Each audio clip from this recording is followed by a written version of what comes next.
Spinners അക്കാഡമിയുടെ 26ാമത്തെ ക്ലാസ്സിലേക്ക് എല്ലാവർക്കും സ്വാഗതം.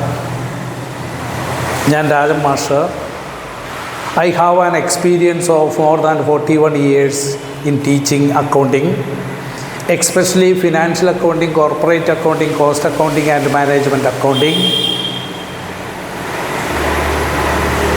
Now I am trying to explain some chapters of cost accounting.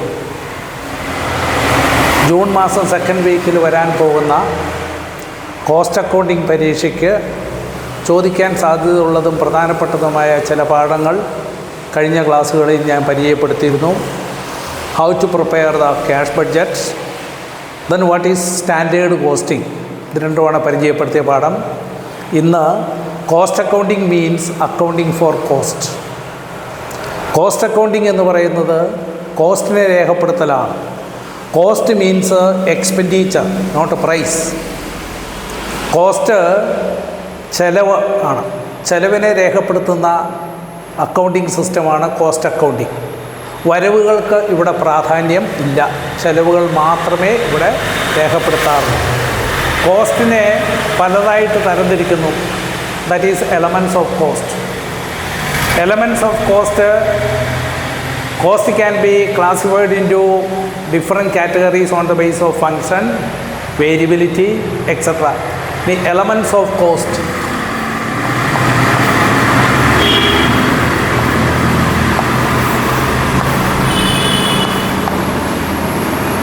കോസ്റ്റിൻ്റെ പ്രധാനപ്പെട്ട ഘടകങ്ങൾ എലമെൻറ്റ്സ് ഓഫ് കോസ്റ്റ് മൂന്നായിട്ട് തരംതിരിച്ചു.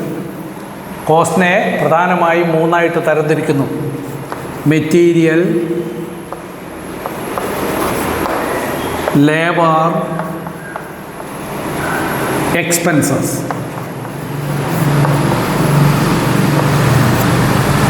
Costs are mainly classified into three categories: material cost, labor cost and expenses. മെറ്റീരിയലിനെ വീണ്ടും രണ്ടായിട്ട് തരംതിരിച്ചു.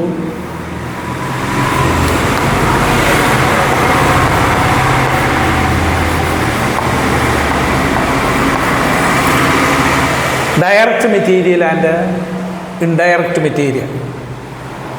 ലേബറിനെ രണ്ടായിട്ട് തരംതിരിച്ചു. Direct and indirect. Similarly expense are again subdivided to direct and indirect. In short we can say, ചുരുക്കത്തിൽ പറഞ്ഞാൽ മെറ്റീരിയലിനെയും ലേബറിനെയും എക്സ്പെൻസിനെയും രണ്ടാ വീതമായി തരംതിരിക്കുന്നു. Direct, indirect, direct, indirect, direct, indirect. That means direct material, indirect material, direct labour, indirect labour, direct expense, indirect expense. Direct material means the material cost which can be identified and allocated to cost centers or of a particular product or a job. ഒന്നിന് എത്ര എന്ന് തരംതിരിക്കുകയും ഒരു ഉൽപ്പന്നത്തിന് വേണ്ടി എത്ര material cost ഉണ്ടായി എന്ന് വളരെ എളുപ്പത്തിൽ കണക്കാക്കാൻ പറ്റുന്ന മെറ്റീരിയലിനെയാണ് ഡയറക്റ്റ് മെറ്റീരിയൽ എന്ന് പറയുന്നത്. For example, in shoe making, leather is the direct material. Simple example. In dress making, cloth is the direct material. Indirect, second category, indirect material. Indirect material means the material which cannot be identified. എത്രയാണെന്ന് കൃത്യമായിട്ട് തരംതിരിക്കാൻ പറ്റാത്തതും അളക്കാൻ പറ്റാത്തതും കണ്ടുപിടിക്കാൻ പറ്റാത്തതുമായ material കോസ്റ്റിനെയാണ് indirect material എന്ന് പറയുന്നത്. For example, in furniture making, timber is the direct material, but nails used are indirect material. Furniture നിർമ്മിക്കുമ്പോൾ അതിനുപയോഗിക്കുന്ന തടി direct മെറ്റീരിയലും ഈ തടീനെ പല ഷേപ്പിൽ വരുത്തിയിട്ട് കൂട്ടിയോജിപ്പിക്കാനായി ആണി ഉപയോഗിച്ചാൽ ആണി ഇൻഡയറക്റ്റ് മെറ്റീരിയലും ആവുന്നു. In shoe making, leather is the direct material, gum used are indirect material. Similarly, labor can again subdivide into two, direct labor and indirect labor. Direct labor means the amount expended paid to workers who are engaged in the conversion of raw material into finished product. അസംസ്കൃത പദാർത്ഥങ്ങളെ ഉൽപ്പന്നങ്ങളാക്കി മാറ്റുന്ന പ്രക്രിയയിൽ നേരിട്ട് ബന്ധപ്പെടുന്ന, നേരിട്ട് ഇടപെടുന്ന തൊഴിലാളികൾക്ക് കൊടുക്കുന്ന കൂലിയാണ് direct labour. For example wages paid to carpenters, wages paid to foreman. ആർക്കാണെങ്കിലും കൂലി കൊടുത്താൽ ആ കൂലിയാണ് ഡയറക്റ്റ് ലേബർ. ഇനി an amount paid to workers അല്ലെങ്കിൽ employees who are not workers അല്ലാത്ത ജീവനക്കാർക്ക് കൊടുക്കുന്ന കൂലിയാണ് indirect labour. For example, salary to supervisor, salary to clerk, salary to computer operator, salary to time keeper തുടങ്ങിയ മറ്റാർക്ക് കൊടുക്കുന്ന പ്രതിഫലവും ഇൻഡയറക്റ്റ് ലേബറായിട്ട് കണക്കാക്കുന്നു. ഇതുപോലെ എക്സ്പെൻസിനെയും രണ്ടായിട്ട് തരംതിരിക്കുന്നു, direct expense and indirect expense. Direct expense means the expense incurred in the factory, that is fees paid to architect, fees paid to supervisor, hire charge of machine തുടങ്ങിയ ചെലവുകൾ ഡയറക്റ്റ് എക്സ്പെൻസിൽ പെടും. ബാക്കി എല്ലാ ചിലവുകളും rent, rates, tax, insurance, printing, stationery, audit fees, repairs, തുടങ്ങിയ എല്ലാ ചിലവുകളും ഇൻഡയറക്റ്റ് എക്സ്പെൻസിൽ വരും. അപ്പോൾ മെറ്റീരിയൽ രണ്ടായിട്ട് തിരിച്ചു, ഡയറക്റ്റ് മെറ്റീരിയൽ, ഇൻഡയറക്റ്റ് മെറ്റീരിയൽ. ലേബറിനെ രണ്ടാക്കി, ഡയറക്റ്റ് ലേബർ, ഇൻഡയറക്റ്റ് ലേബർ.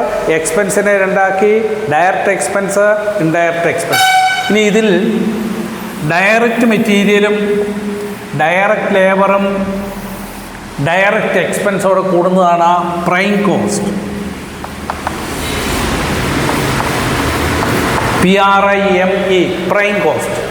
അപ്പോൾ prime cost includes all direct portion of expense or cost. എല്ലാ ഡയറക്റ്റുകളും. That means the aggregate of direct labor, direct material and direct expense constitute prime cost. Prime cost means the sum of direct material, direct labor and direct expense. Similarly, indirect materialum, indirect laborum, indirect expense ഓടെ കൂടുന്നതിനെ വിളിക്കുന്ന പേരാണ് overheads. Overheads means over and above prime cost in total cost. Total കോസ്റ്റിലുണ്ടാകുന്ന prime കോസ്റ്റിനേക്കാൾ കൂടിയ ചെലവുകളെയാണ് overheads എന്ന് വിളിക്കുക. ഈ overheads consist of indirect material, indirect labour and indirect expense. Then these overheads is again subdivided into 4. Expenses incurred in the factory, that is factory overheads. ഫാക്ടറിയിൽ ഉണ്ടാകുന്ന ചിലവ്, factory rent, factory insurance, factory lighting, factory heating തുടങ്ങിയ ഫാക്ടറിയോട് ബന്ധപ്പെട്ടുണ്ടാകുന്ന എല്ലാ ചിലവുകളും, gas, power, fuel, water, coal, coke, ഇതെല്ലാം ഫാക്ടറിയിലാണ്. These expenses are called factory overheads. Second category,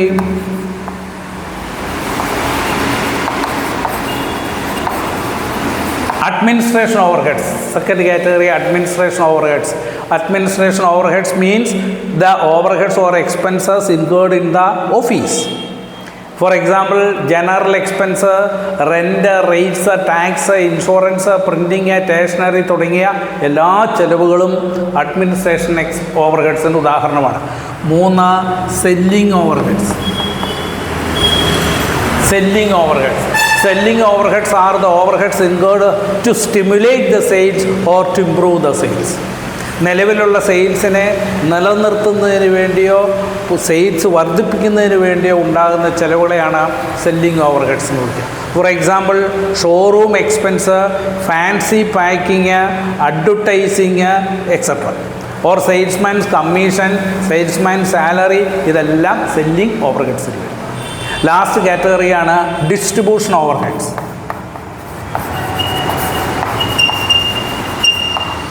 distribution overheads, സാധനത്തിൻ്റെ വിതരണ പ്രക്രിയ.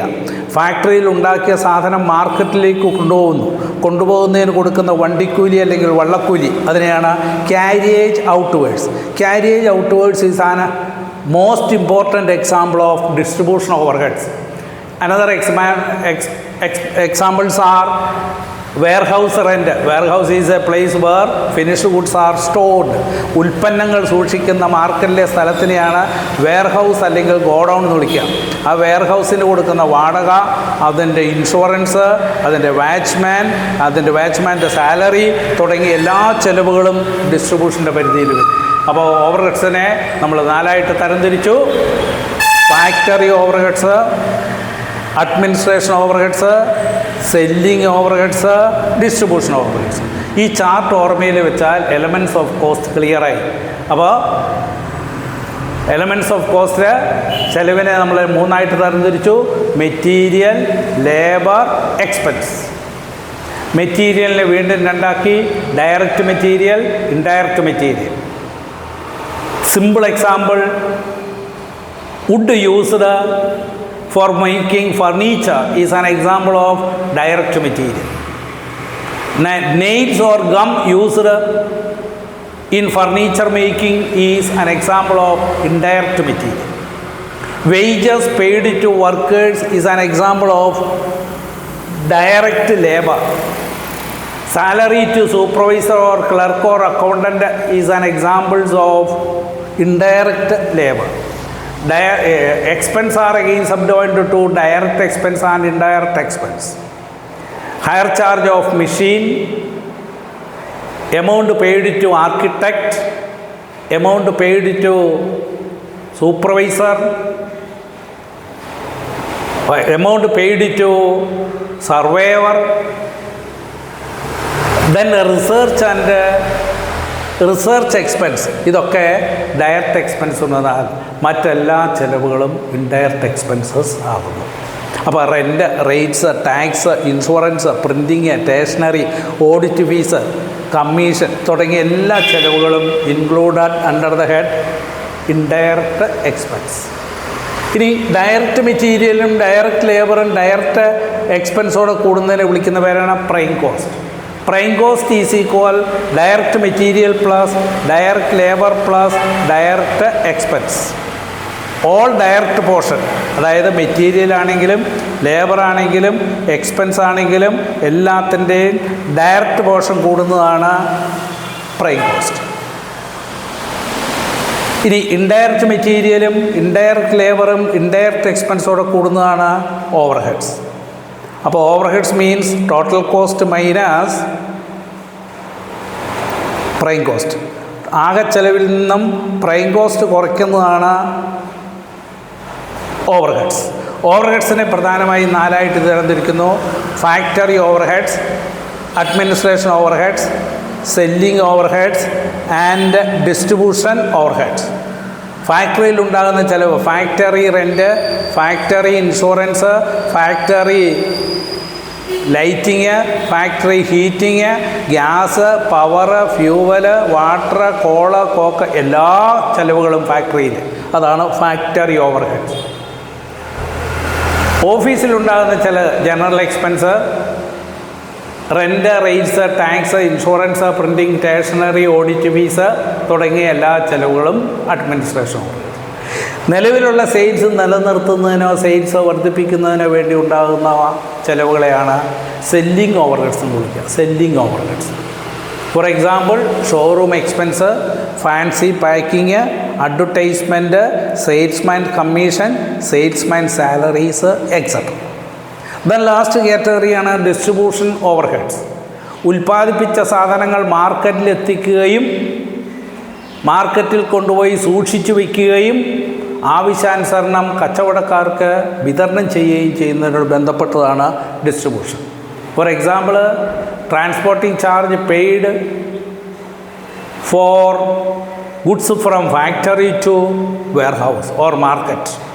അവിടെ കൊണ്ടുപോയി സൂക്ഷിച്ചു വയ്ക്കുന്ന സ്ഥലത്തിനെയാണ് വെയർഹൗസ് അല്ലെങ്കിൽ ഗോഡൗൺ. ഈ വെയർഹൗസിന് കൊടുക്കുന്ന rent is an another example of distribution overheads. Warehouse rent, warehouse insurance, warehouse salary എല്ലാം ഡിസ്ട്രിബ്യൂഷൻ ഓവർഹെഡ്സുമായിട്ട് ബന്ധപ്പെട്ടതാണ്. ഇതാണ് എലമെൻറ്റ്സ് ഓഫ് കോസ്റ്റിനെ പറ്റി അറിയാനുള്ളത്. ഇനി ഇതെല്ലാം കൂടി കൺസോളിഡേറ്റ് ചെയ്തുകൊണ്ട് പ്രിപ്പയർ ചെയ്യുന്ന സ്റ്റേറ്റ്മെൻറ്റിനെയാണ് statement of cost or cost sheet. അപ്പോൾ cost sheet is a statement of cost in order to find out the profit or loss. Statement of cost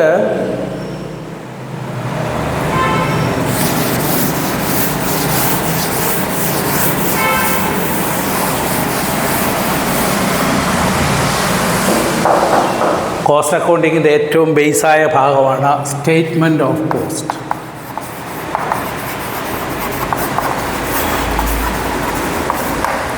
statement ആയതുകൊണ്ട് റൈറ്റ് സൈഡിൽ ഒരു എമൗണ്ട് കോളം മാത്രം, account അല്ല, it is simply a statement. First item direct material.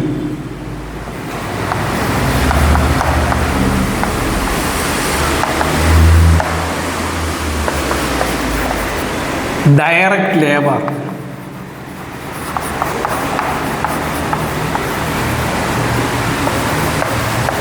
direct expense,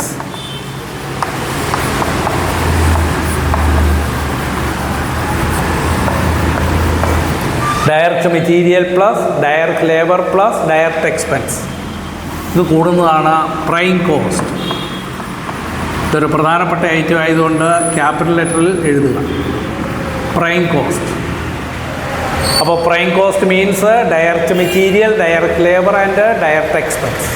ഇനി ഇതിനോടുകൂടി factory overheads കൂട്ടി. Prime കോസ്റ്റിനോട് ഈ ഫാക്ടറി ഓവർഹെഡ്സ് കൂട്ടി.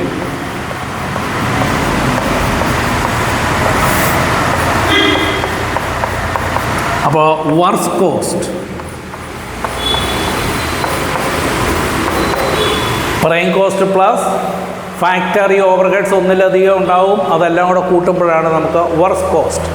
ഇതിനോടുകൂടി അഡ്മിനിസ്ട്രേഷൻ ഓവർഹെഡ്സ് കൂട്ടി.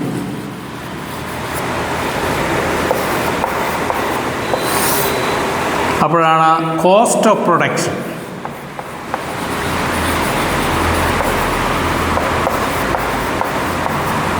Works cost plus administration overheads is equal cost of production. ഇതിനോടുകൂടി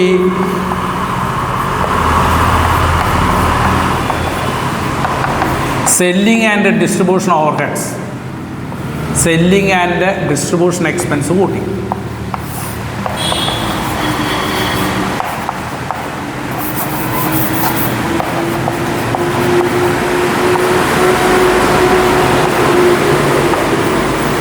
cost of പ്രൊഡക്ഷനോടുകൂടി selling and distribution expense കൂട്ടുമ്പോഴാണ് total cost, ആകെ ചെലവ്. ദെൻ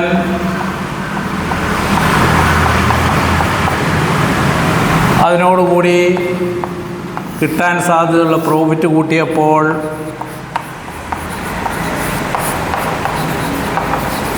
സെല്ലിംഗ് പ്രൈസ്, വിറ്റവൽ. അപ്പോൾ ടോട്ടൽ കോസ്റ്റും സെല്ലിംഗ് പ്രൈസും സെയിൽസും തമ്മിലുള്ള വ്യത്യാസമാണ് പ്രോഫിറ്റ്. ഇതാണ് പ്രോഫിറ്റ് കണ്ടുപിടിക്കാനുള്ള മാർഗം.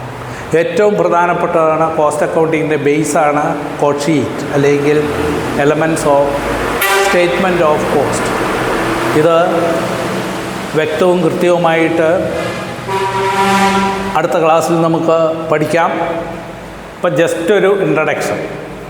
ഇനി കുറച്ചുകൂടി ഇതിനകത്ത് opening stock of material, closing stock of material, opening stock of work in progress, closing stock of work in progress, opening stock of finished goods, closing stock of finished goods, ഈ 6 എണ്ണത്തിനെയും കൂടി ഉൾപ്പെടുത്തുമ്പോഴാണ് യഥാർത്ഥത്തിലുള്ള cost sheet വരിക. അതൊന്ന് മനസ്സിലാക്കിയതിന് ശേഷം അതിനോട് ബന്ധപ്പെട്ട 2 കണക്കുകൾ കൂടി പറഞ്ഞു തരാം. ഓക്കെ, ഈ ക്ലാസ് ഇഷ്ടപ്പെട്ടെങ്കിൽ നിങ്ങൾ സബ്സ്ക്രൈബ് ചെയ്യുക, ലൈക്ക് ചെയ്യുക, മറ്റുള്ളവരിലേക്ക് പരമാവധി ഷെയർ ചെയ്യുക. പരീക്ഷയ്ക്ക് നിങ്ങൾക്ക് നിർബന്ധമായും ഉറപ്പായും ഉപകാരപ്പെടും എന്ന് ഞാൻ പ്രതീക്ഷിക്കുന്നു. ഷെയർ ചെയ്യാൻ മറക്കണ്ട. Okay, thank you.